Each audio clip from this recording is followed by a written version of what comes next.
early high school. I think like my freshman year is when I started drinking, smoking weed. I was gay, newly gay. I didn't know how to navigate that, and so I just wanted for people to accept me. I put myself in a lot of positions that I didn't know how to get out of because I didn't know how to accept myself at the time.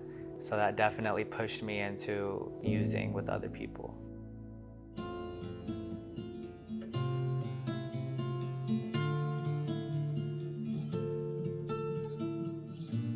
I'm Damian and I am an alumni of Recovery Unplugged. My biological father was an addict, or is an addict, so my mom had to deal with that from him, so she saw everything firsthand, starting with me again.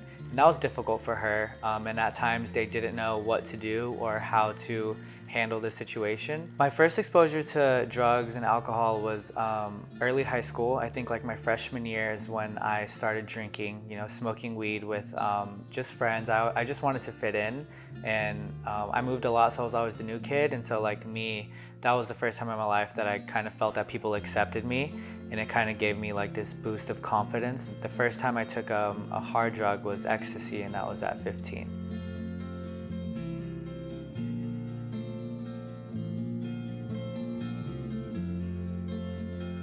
My bottom was something that took years to kind of come forth. I think that I put myself in a lot of positions that I didn't know how to get out of. So my main drug of choice was crystal meth, and that I used on and off for about 4 or 5 years.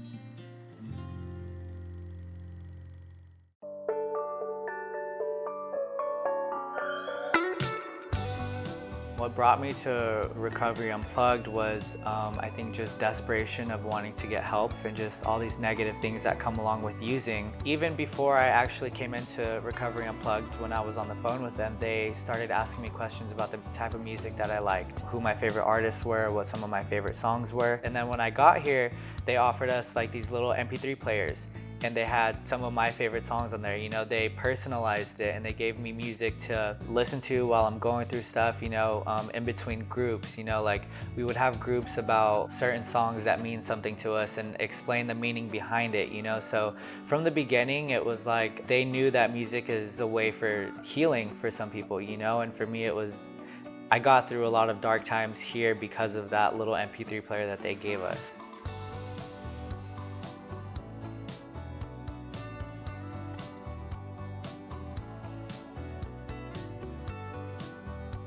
I have musicians in my family and stuff, but I never took that up. And just because you don't play an instrument doesn't mean that you can't like music or you can't heal from music.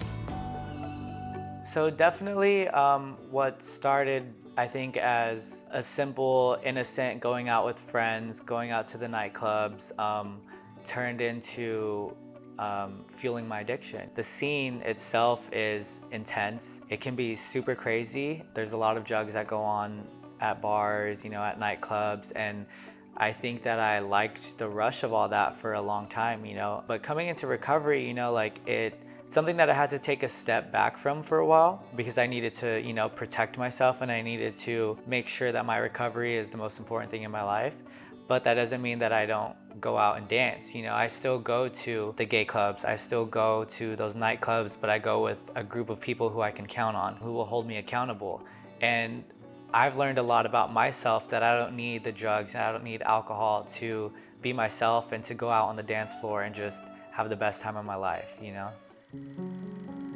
I think as a normal fear as a gay man, when I go somewhere, just from the past experiences, I kind of am in a little bit of fear about how others are gonna perceive me, or the younger guys or the older guys, But at Recovery Unplugged, it was not like that. From the get-go, people knew I was gay. I was able to come out as gay, and it wasn't my identity there, And I witnessed other people be able to come out, or other people be able to express who they are in a safe place and be welcomed with open arms from everybody.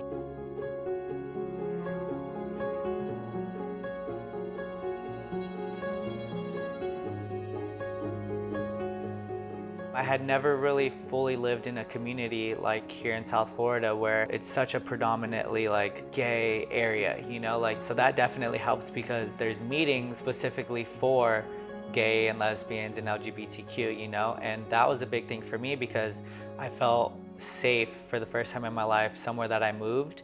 And I felt that there were people all around me who were, not in recovery and in recovery, but who still had the same common goal to like be safe and be happy with who they are. And so coming here, I moved it to a gay halfway house, and it was just all gay men who were trying to find recovery. And the community out there is great. They have pride, they have things in motion for the LGBTQ community, and thank God that they do, because it's a lifesaver for a lot of people.